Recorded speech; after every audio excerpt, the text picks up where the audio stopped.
Assalamualaikum warahmatullahi wabarakatuh. Halo semuanya, perkenalkan saya Aulia Andini dengan NIM 230611256. Saya dari Prodi Teknologi Industri Pertanian kelas B. Di sini saya akan membuat video yang bertujuan untuk memenuhi tugas praktikum mikrobiologi industri dengan asisten laboratorium Bang Bihal Fadlika dan Kak Yohana Angelina Mersoid dengan judul Pengenalan Mikroba. Selamat menyaksikan. Di video kali ini saya akan membahas tentang pengertian mikroba dan yang kedua tentang klasifikasi dari mikroba yang terdiri atas 5. Yang pertama ada jamur, ragi atau kamir, bakteri, alga, dan protozoa. Simak lebih lanjut ya.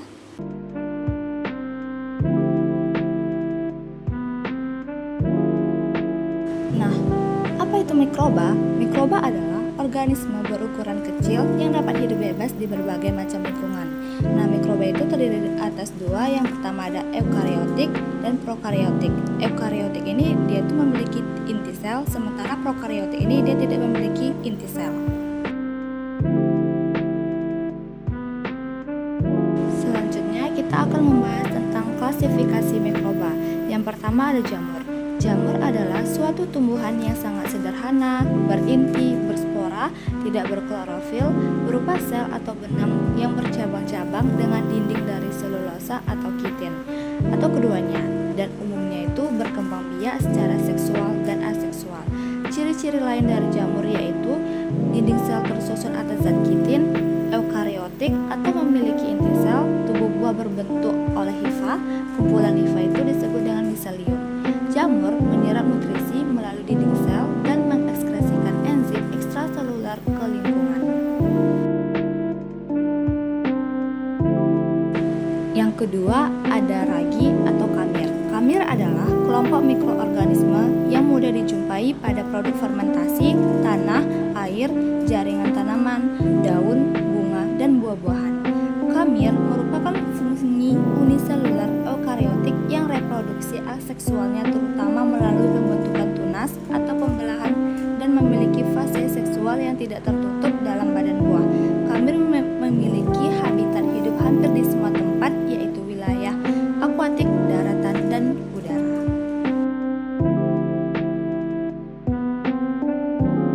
Yang ketiga ada bakteri. Bakteri adalah kelompok organisme mikroskopis yang pada umumnya bersel tunggal dan tidak memiliki membran inti sel. Pada umumnya organisme ini memiliki dinding sel namun tidak berklorofil. Bakteri memiliki ratusan ribu spesies yang hidup di darat, laut, udara, dan tempat-tempat ekstrim.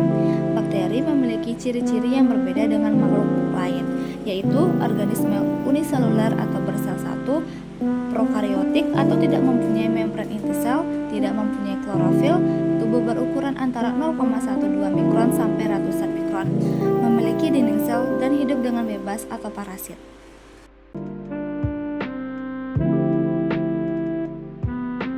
Selanjutnya bentuk-bentuk dari bakteri. Yang pertama bakteri berbentuk kokus, yaitu bakteri yang berbentuk bulat atau lingkaran. Yang kedua ada berbentuk spiral, yang artinya itu bakteri berbentuk lengkungan seperti spiral. Yang ketiga berbentuk basil, yang artinya berbentuk seperti batang atau silinder. Yang keempat, alga.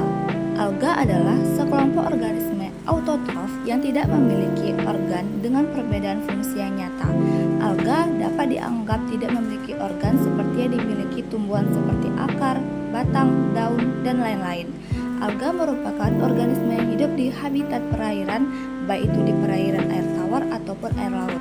Alga bereproduksi baik secara seksual ataupun aseksual. Reproduksi seksual pada alga melibatkan konjugasi gamet sehingga akan terbentuk zigot. Sedangkan reproduksi seksual dilakukan dengan pembelahan sel ataupun dengan spora.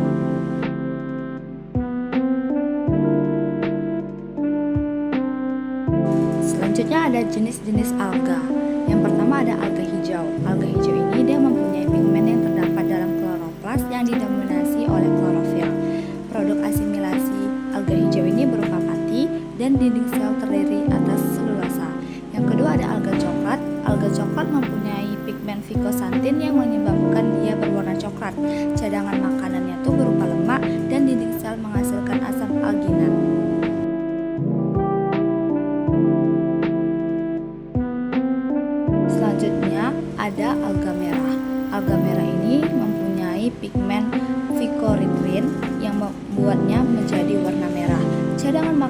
logam merah ini berupa tepung fluorida dan dinding selnya mengandung selulosa dan polisakarida.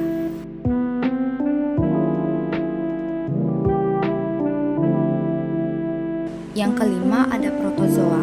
Protozoa merupakan mikroorganisme bersel tunggal yang banyak terdapat di dalam air laut, air tawar, tanah lembab, dan dalam tubuh organisme lain. Sifat hidup protozoa kebanyakan bebas di alam, namun sebagian kecil bersifat parasit. Protozoa yang hidup bebas disebut juga sebagai protozoa non-patogenik, sedangkan yang parasit disebut protozoa patogenik. Habitat protozoa menyebar luas dan banyak ditemukan di perairan tawar, sungai kecil, dan kolam.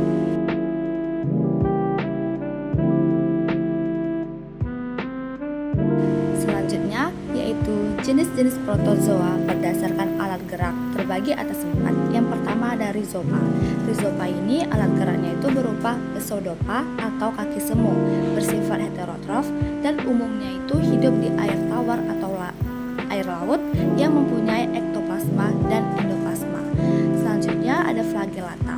Flagellata ini bergerak dengan bulu jambu atau flagellum yang memiliki pelikel, bersifat mikroskopis dan uniseluler atau berkoloni.